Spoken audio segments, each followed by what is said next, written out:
마이클 캐시 대표님께서 설명했던 내용에서 보셨듯이 저희는 지금 이 퍼포먼스라는 이름으로 특히 포르쉐도 많은 이제 주요 브랜드들, 프리미엄 브랜드들과 마찬가지로 전동화 전략을 준비하고 있습니다. 아마도 아까도 보셨던 이 사진 같은 경우에는 저희 이제 독일 슈투트가르트에 위치한 포르쉐 박물관 가보신 분들이라면은 아마 실물로 보신 적이 있으실 거예요. 지금은 포르쉐 박물관에 입장을 하시면은 가장 먼저 만날 수 있는 이 전시품이 바로 지금 화면에 보시는 이 전기 차량입니다. 1898년에 포르쉐 회사가 세워지기 전에 포르쉐 박사가 내놓았던 그런 차량이죠.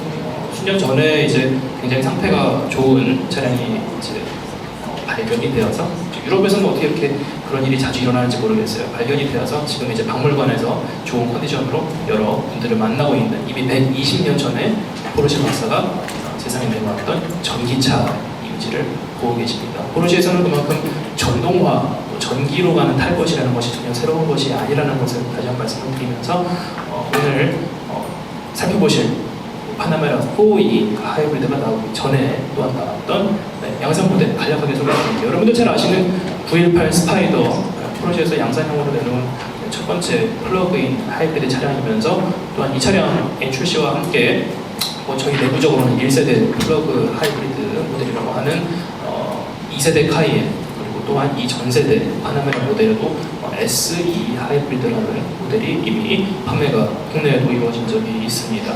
918 스파이더에서 사용된 이런 전력, 즉 강력한 내연기관과 그리고 그것을 뒷받침하는 전기 모터, 특히나 918 스파이더 같은 경우에는 전륜에도 모터가 추가가 되어서 합산 800마력 후반대 강력한 성능을 내고 있죠. 이 차량은 전기로만도 유럽 기준으로 20km 이상을 갈 수 있는 차량일 뿐만 아니라 이 모든 시스템 출력이 전부 발휘되었을 때는 뉴르브링크에서 7분 이내에 기록을 낼 수 있는 그런 훌륭한 슈퍼 스포츠카이기도 합니다. 이러한 전략이 양산, 물론 동일한 양산이지만 좀 더 대중적인 양산 모델인 카이엔과 파나메라도 적용이 되어서 전기로만 갈 수 있는 주행 능력과 또 그리고 어떤 내연기관과 합산되었을 때 또 효율, 그리고 이러한 효율과 더불어서 이미 이전 세대에도 400마력 이상의 성능을 내는 또한 전동화된 포르쉐 모델로서의 역할을 이미 담당한 적이 있습니다. 또한 이러한 기술들을 바탕으로 레이스에서도 큰 활약을 하게 되죠. 919 하이브리드 같은 경우에는 2014년도에 처음으로 레이스 출전한 이후에 15, 16, 17년 3년 연속 르망 24시간 레이스에서 우승을 거둔 적이 있고요. 3연승을 한 이후에 올해는 이제 레이스에서의 그런 모든 제약사항들을 다 풀어버린 919 대포 모델이 전 세계를 투어를 하면서 이미 지난 4월에는 또 프랑스에서 에코 머신보다도 빠른 랩타임이 찍은 적이 있고, 또 여러분들 잘 아시는 것처럼 지난 6월 말에는 뉴르브링크에서 5분 19초라는 35년 만에 깨진 놀라운 기록을 또한 달성한 적이 있습니다. 이러한 하이브리드 기술들을 통해서 저희 포르쉐가 궁극적으로 가고자 하는 방향, 물론 이제 내연기관을 완전히 포기한다는 그런 의미는 아니고요. 하지만 다른 모든 양산 브랜드와 프리미엄 양산 브랜드와 마찬가지로 또 공해, 또 오염물질 등의 배출을 완전히 없앨 수 있는, 그러면서도 강력한 성능을 내는 순수 전기 차량으로의 이행을 또한 목적으로 하고 있습니다. 얼마 전까지도 이제 미션 2라는 이름으로 불렸는데요. 6월에 있었던 국내에서 이제 70주년 행사가 있었죠. 그래서 독일 본사에서도 이 포르쉐 스포츠카 70주년을 기념하는 행사에서 드디어 정식 이름을 부여받은 타이칸이라는 모델을 촬영하고 계실 겁니다. 사실 이미 시중에는 많은 고성능 전기차들이 있기 때문에 고성능 전기차라는 타이틀 자체가 아주 새롭지는 않을 거라고 생각을 합니다. 그럼에도 불구하고 포르쉐에서 다시 강조하는 것은 어떤 이 강력한 성능을 지속적으로 낼 수 있는, 반복해서 고성능을 내도 지치지 않는 그러한 더욱더 완성된 전기차를 완성하는 목표로 하고 있고요. 지금 저도 얼마 전에 독일 출장 갔었을 때 이 차량을 생산하기 위한, 작년에 갔었을 때도 공장이 열심히 지어주고 있었는데 국내에도 빠른 시간 안에 찾아올 것으로 기대가 됩니다. 포르쉐에서 만드는 전기차이기 때문에 당연히 이 차도 스포츠카가 될 것이고요. 제력 3.5초 이내에 강력한 가속 성능, 또 그리고 순수 전기차이기 때문에 또 요즘에 강조되는 그런 긴 주행거리, 500km 이상의 주행거리, 또한 저희 포르쉐에서는 800V 시스템을 도입한다는 거 들어보셨을 겁니다. 그를 바탕으로 15분 이내에 400km 정도를 주행할 수 있는 전기를 충전할 수 있는 능력 등등이 굉장히 강력하게 준비가 되고 있으니까 많은 기대를 하셔도 될 모델이라고 생각이 듭니다. 물론 앞으로 이제 저희가 갈 길, 또 지나가면서 간략하게 설명을 드렸는데 오늘 이제 살펴보실 모델에 대해서도 짧게 소개하는 시간을 가져보도록 하겠습니다. 앞서서 살펴보신 내용에서 짐작하실 수 있듯이 저희는 포르쉐이기 때문에 하이브리드 모델에서도 퍼포먼스를 강조를 하고 또한 많은 또 고객분들 또한 여러분들도 퍼포먼스를 기대를 많이 하실 겁니다.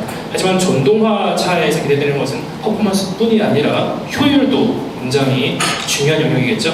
파나메라에서는 어떻게 퍼포먼스와 효율을 동시에 만족시키고 있는지, 그것이 과연 가능한지를 또 여러분들 체험으로 확인하실 수 있기를 바라고요. 먼저 저희의 어떤 새로운 하이브리드 전략을 위한 그런 이정표가 되는 모델이 바로 2세대 파나메라에 기반하고 있는 4E 하이브리드 모델입니다. 918 스파이더에서 사용된 그런 플러그인 하이브리드 전략, 즉 강력한 내연기관에 전기 모터가 추가적인 파워를 발휘를 해서 퍼포먼스를 향상시키고 또한 전기로만도 주행을 할 수 있으면서 하이브리드로 작동할 때 더욱더 개선된 효율을 나타낼 수 있도록 설계가 되어 있고요. 특히 기본 모델인 파나메라 4 대비한 퍼포먼스와 효율성에 집중해 주시면 좋을 것 같습니다. 사실 이번 모델부터는 기존처럼 SE 하이브리드가 아닌 베이스 모델의 이름 뒤에 E 하이브리드를 붙이고 있는데요. 네, 그만큼 가격적인 측면에서도 굉장히 좋은 포지셔닝이 되어 있을 뿐만 아니라 성능에서 볼 때 또한 효율로 볼 때도 그 모든 것들을 굉장히 종합적으로 만족시키기 때문에 잘 아시겠지만 유럽에서는 특히 이 4E 하이브리드 모델이 굉장히 큰 판매량을 차지하고 있기도 합니다. 기본 모델인 파나메라 4 대비 출력은 전기 모터가 합세해서 시스템 출력은 400마력 중반대 시스템 출력 가려고 있고요. 가속 성능에서 보실 때도 기본 모델 대비 0.7초나 당겨진 굉장히 강력한 성능을 보실 수가 있습니다. 최고 속도 또 마찬가지로 더욱더 향상된 수치를 보실 수가 있고요. 주목할 만한 점은 이렇게 강력한 성능을 내면서도 효율 측면에서 볼 때, 즉 이 하이브리드 연비 기준으로 이 파나메라 4의 연비와 비교해 보시면 복합 연비가 기존의 복합 8.5km, 리터당 8.5km가 저희 파나메라 4의 하이브리드 모드로 주행하실 경우에 12.3km라는 굉장히 훌륭한, 즉 이 정도의 성능을 내면서도 또한 이렇게 높은 효율을 달성할 수 있는 그러한 모델이라는 것을 수치를 통해서 바로 확인하실 수가 있죠. 또 그리고 플러그인 하이브리드 차량이기 때문에 전기만으로도 주행할 수 있는 것은 굉장히 중요할 겁니다. 저희가 이번에 국내 인증을 고속도로 기준으로 최대 33km까지 전기로만 주행이 가능한 그러한 우수한 효율, 어떤 전동화 차로서의 요구되는 것들도 달성한 굉장히 훌륭한 모델임을 다시 한번 강조를 드리고요. 포르쉐이기 때문에 효율도 중요하겠지만 퍼포먼스가 아마도 가장 기대가 될 부분일 것입니다. 엔진은 4S 모델의 사용량과 같은 이제 배기량의 2.9L 바이터보 엔진을 장착을 하고 있지만 이제 효율을 위해서 출력은 좀 조정이 되어 있는 사양이 장착이 되어 있고요. 하지만 또한 포르쉐 차량에 옵션으로 제공되는 스포츠 코너 패키지가 기본으로 장착이 되어 있다든지 또한 이러한 출력을 뒷받침하는 강력한 전기 모터, 또 기본으로 적용된 4륜 시스템과 PDK, 또 그리고 스포츠카이기 때문에 어떤 운전자의 감성을 장악할 수 있는 스포츠 배기 시스템까지 퍼포먼스를 만족시키기 위한 다양한 요소들이 종합적으로 적용이 되어 있습니다. 특히 이번에 출시된 파나메라 4E 하이브리드 같은 경우에는 파나메라 4S에 들어간 440마력 엔진의 출력을 조정한 330마력 사양과 그것을 뒷받침하는 전기 모터가 136마력을 뒷받침하고 있고요. 시스템 출력을 보시면 462마력을 보실 수가 있는데 더하기를 잘하시는 분들은 아마도 4마력이 어디로 도망갔나 궁금하시겠죠. 제가 덧셈을 잘 못하긴 하지만 그래서 자료를 살펴봤는데요. 4마력은 다름이 아니라 전기 모터의 그 피크 출력과 또 엔진의 피크 출력이 서로 다른 알템에서 발휘 되기 때문에 이제 동시에 쓸 수 있는 시스템 출력은 두 개를 단순하게 더한 숫자가 아니라 각각의 피크 영역대의 차이에서 오는 부분이라고 생각하시면 되겠습니다. 또한 전기 모터는 잘 아시는 대로 초반에서부터 강력한 토크를 내고 있기 때문에 시스템 토크 같은 경우에는 엔진만을 낼 수 있는 토크를 훨씬 뛰어넘는 70 이상의 토크를 내고 있는 것을 또한 수치로 확인하실 수 있는 부분은 여러분들 직접 차량을 타보시면서 또한 느껴보시기 바랍니다.